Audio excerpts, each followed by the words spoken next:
स्नान करके महादेव का नाम लेकर के उस जल को पान कर जाओ, तुम्हारी श्वास की बीमारी कितनी भी बड़ी क्यों ना हो, वो अपने आप धीरे धीरे धीरे धीरे समाप्त की तरफ चला जाएगा और आप स्वस्थ हो जाओगे।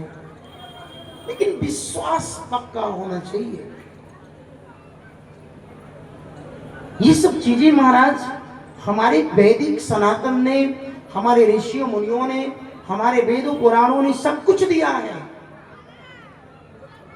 लेकिन हमें बस लेना नहीं आता है महाराज, बस हमें लेना नहीं आता है। अगर हमें लेने की तरीका पता हो जाए, अगर हमें लेना आ जाए,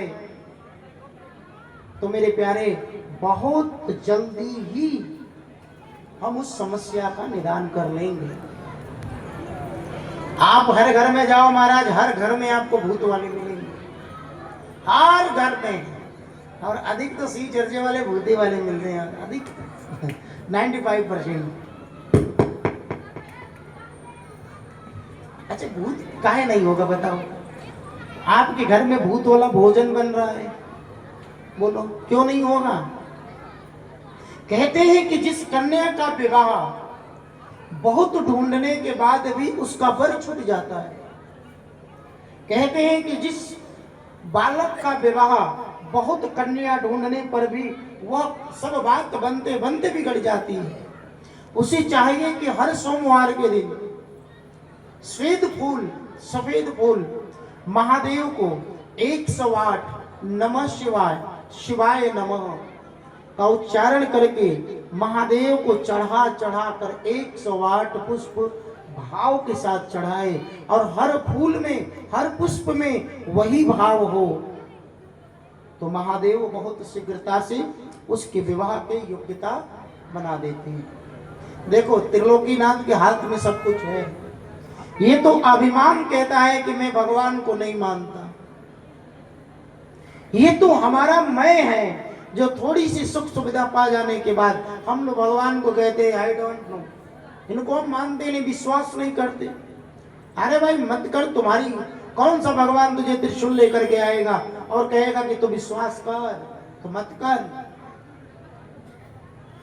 जितना भी मैंने अगर उपाय बताया है, अगर जिन जिन लोगों को अगर समस्या हो, अगर यह उपाय आप प्रारंभ कर दिए, तो मेरे प्यारे किसी के यहाँ जाने की कोई जरूरत नहीं पड़ेगी। अच्छा, लोग कहते हैं डॉक्टर के यहाँ नहीं जाओगे तो तुम अपने रोग को समाप्त कर दो।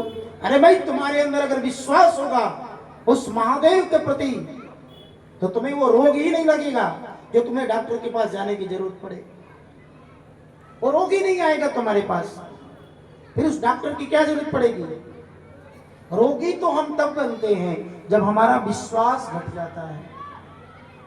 इसलिए विश्वास करो, और जिस समय आप विश्वास करना प्रारंभ कर दिए और निष्ठा के साथ, उस दिन आपकी सभी मनोरथ पूर्ण होंगे, इसमें कोई दुराय नहीं है।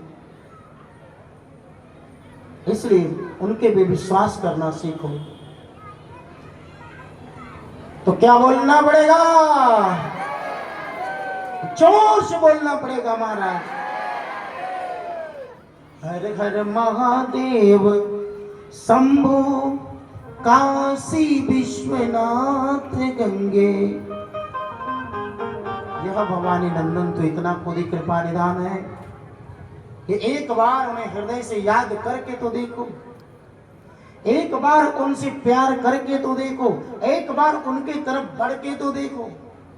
लेकिन महाराज क्या करें, इस संसार में हम इतना विलुप्त हो चुके हैं कि हमें उस संसार के लोगों के आगे हमें उस संसार बनाने वाला नहीं दिखता, और जिस दिन दिख जाए ना, फिर इस संसार की कोई आवश्यकता ही नहीं आपको महसूस होगी।